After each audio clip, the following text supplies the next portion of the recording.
Joining us right now, Dr. Umar Johnson. Welcome back to the show.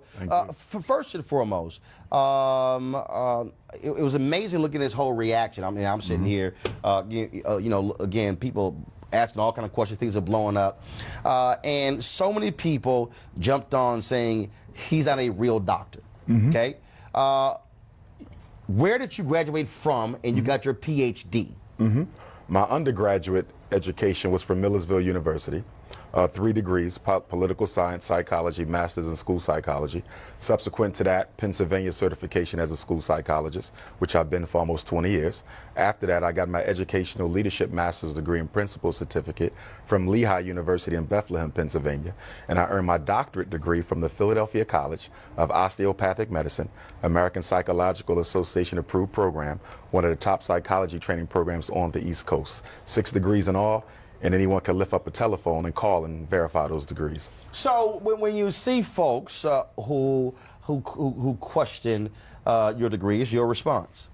It's because my narrative is a whole lot different from the average mainstream black scholar. I don't parrot the narrative that the American social order wants black scholars to parrot. I tell the truth. I don't scratch unless I itch, and I don't dance unless I like the music. And because they're not used to having someone with a traditional education posit non-traditional views, people will automatically start to question his credentials. How did he get this far believing what he believes in? Well, you have to play the spook who sat by the door. When I got accepted into those 3 universities, they didn't know what I believed in. They didn't know what I stood for. But as time went on, it revealed itself. But I'm unapologetically African, so I'm not really concerned with what people think about me personally. I have a job to do, and that is to awaken the sleeping consciousness of African people, not just in America, but all across the world. One of the things that you said during the interview, you said that Mandarin was one of the official languages in South Africa. Yes, sir. And others said you were dead wrong. Yes, because I didn't clarify that I was speaking of it being an official language in the public school system of South Africa. So I should have clarified that Mandarin is an official language in the Republic of South Africa's school system. It's not an official language in the country, it's an official language in the school system. And I was speaking of schools, but I didn't clarify that, so that's my responsibility. Also, during that particular interview, you talked about a variety of issues that also got people talking. One of them dealt with your views on interracial marriage. Yes, sir.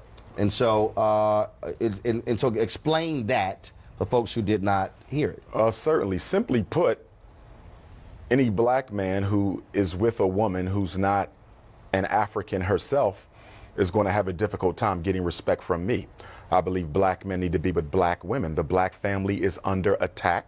Only 1 out of every 4 black women gets married. The black woman is last likely to get married. She's the last married, the first divorced. We have what? 2/3 of our children being raised by working class and impoverished single black female-led households. The destruction of a nation begins in the home of its families. And if we want to save black people, we have to save the black family. And in order to do that, black men have to commit themselves to black women. So when you talk about not getting your respect, so if that's the case, you're saying President Barack Obama to get your respect because his dad married a white woman? Oh, not at all. Would Harry Belafonte? Not at all. I want to be very clear about something. As Pan-Africanists, the product of an interracial union is an African. I have heroes who are biracial. Some of the grandfathers of Pan-Africanism were of mixed racial ancestry. You don't blame a child for how they got here. But I'm asking you this here. Harry Belafonte has a white wife. No respect for him?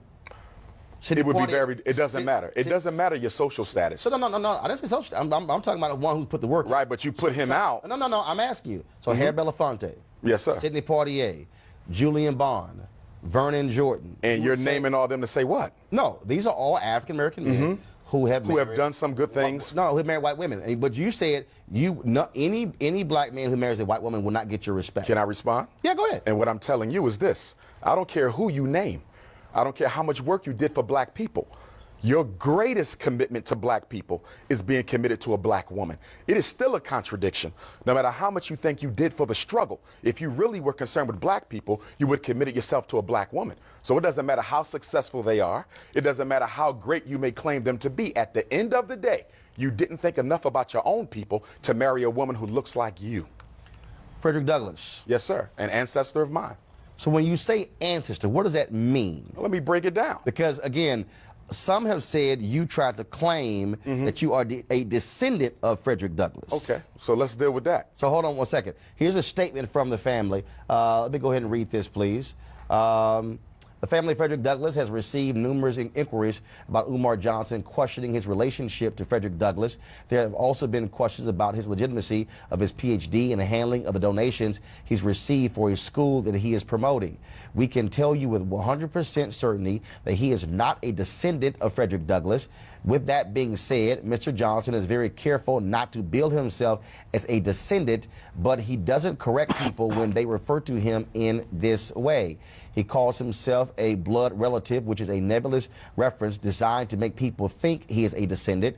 We have researched his explanation of being a blood relative to the great abolitionist. Some of the information he provides is accurate, but an extremely important piece of his explanation with regards to a documented relative of Frederick Douglass is false.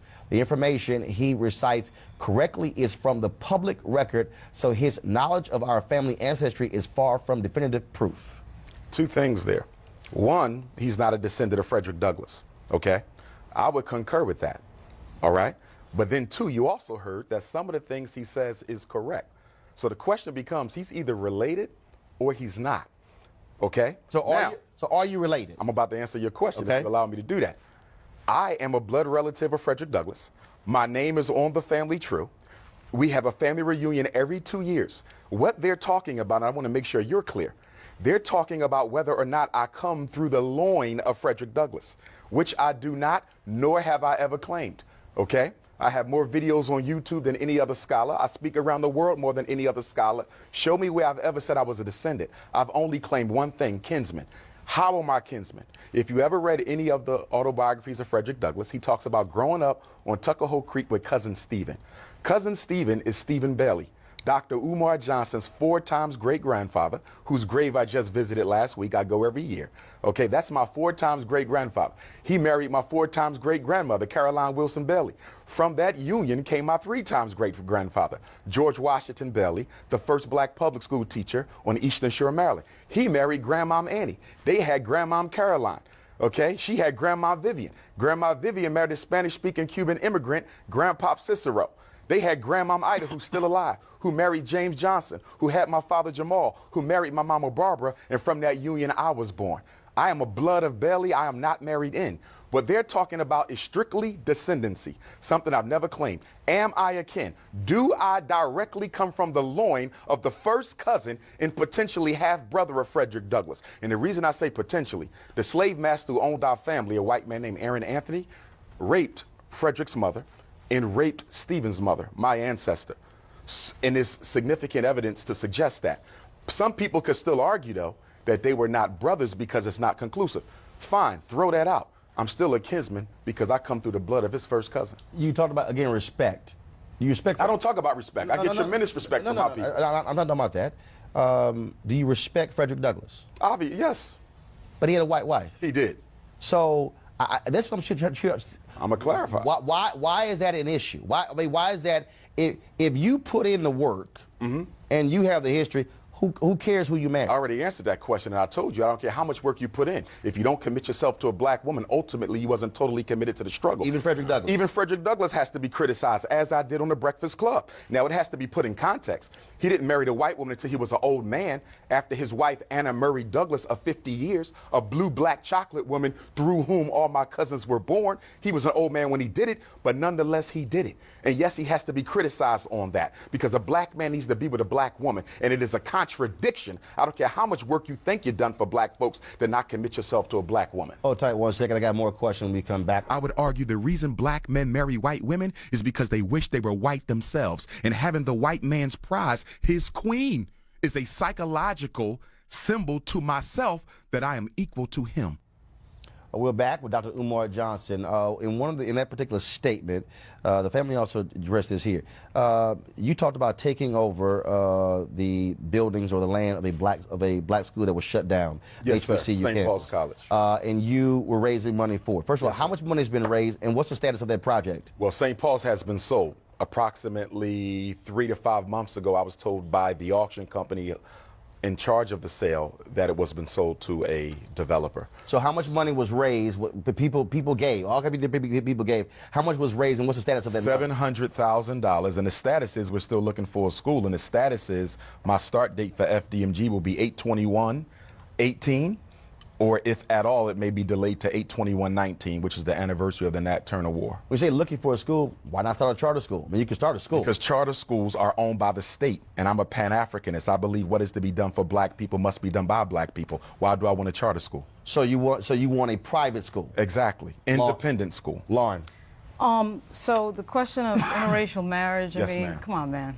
You're too smart for this. We got What? 43. I'm too smart for what? We got 43 million black people in this country. And We that got means over what? 190 million white people. You're going to sit here and say that if And you a got black half the person, black a women. white person get married, a black person, and a white person get married, one can't understand the other person's struggle. You've seen It's not you've about seen Tim Wise, right? individualism. You've seen It's Reverend about Wallace. You've systematic seen white people who empowerment. understand racism very well. That doesn't mean they're going to do anything the other about thing it. that is obviously true is well- they understand racism when you see things like the murder of Medgar Evers, like the murder of And- Martin Luther King. They understand racism and just what fine. did they do about it? They understand us gaining just fine, and that's why murder happened. Based on right? what? So the idea that somehow a white person can't understand our struggle, I no could way. care less what they understand. I'm No asking way. you, what have they done systematically He already to told improve you that. the opportunities He of already white folk? told you He that. did not tell Oh, me yes, that. you did tell He tell did you not that. tell me that. You're going to tell me that guys like Tim Wise and Reverend Wallace don't understand What about race in Tim America? Wise? They don't understand race He in America? articulates They don't- racism, So but all- what has he done to There are no white systematically people that understand race in eliminate it? America. There's not no a white people, person There's in no America. white people who understand race in America. One second. There's not a white And, person. them going to Eugene. There's not a white person in America who has ever worked to systematically eliminate the white privilege that they benefit from vis-a-vis your oppression. You are lying. You know Eugene, 190 So- million so- people in America. Eugene. We're not going to go there. We're not. I haven't. Called me a liar, and you're cool. Well, it's a fact that Watch you're how lying. you talk It's to a me, fact I'ma that watch you're how I lying. talk It's to a you. fact that you're I lying. understand you To want say to white that. people. To say that. No, everybody, 1 second. Several things I don't allow. I don't allow the N-word. I don't allow coon. We can talk to one another and disagree, but I do not use racial epithets against And black that's people. fine, but he called me a liar. No. So the language needs to be watched on both Racial sides. epithets will not be used on this show And that's fine. by anybody. But how we talk to each other needs you to can be say up whatever you want, but no racial epithets will be used on this show about black people to black people. Eugene, your question. So, from your paradigm, from your perspective, Civil Rights Act isn't an act of white folk stepping up on behalf of black folk. Current criminal justice reform legislation moving isn't a current act of white folk stepping up on behalf of black folk. Folk that funded the civil rights movement in the 50s and 60s isn't an act of white folks stepping up and having black folk. I'm sorry, as an American, because I define myself as an American, an African American. I'm sure you do. I live in a country that moves forward together. And I say that as a Republican. We move forward together. Yes, we have individual struggle. Yes, we have struggles. I'm not talking yes, we about have. Yes, no. Yes, we We're have. talking we about have systematic we have bias, systematic. disproportionality. We have- Finish Indiscriminate. it. Finish it. 15 seconds. And We have systematic struggles, and together as a country, moving forward to defeat those struggles. Really? So, based on what you said, I want you to give me examples of white folk, not individuals, but systematically. individuals? Excuse me. Why can't they be excuse individuals? me. 1 second. I know you can't wait to 1 second offend them, answer. but let me 1 finish. second answer. Can I finish? Go. Okay, I'm going. Okay? You cannot name anything systematically done ever in this country by white people to equal the playing field for black folks. The Civil Rights Act, Congress literally sits behind us. The Civil Rights Act, the Voting Rights Act. Are you Both aware? of them. Are you aware? Hey, can I? Both of them. White people Second. are proud of you, son. Scott Bolden. Quick. I think the terminology and the narrative being used is a little misleading, not from you, but from this dialogue right here. Okay. You know, it's one thing to sympathize with the struggle. It's another one to empathize with the struggle. Very different. When you talk about marriage being a political choice, and that one of the arguments that you made that I tend to agree with is that if you don't marry a black woman, then she can never support and comfort and value your day-to-day struggle as a black man.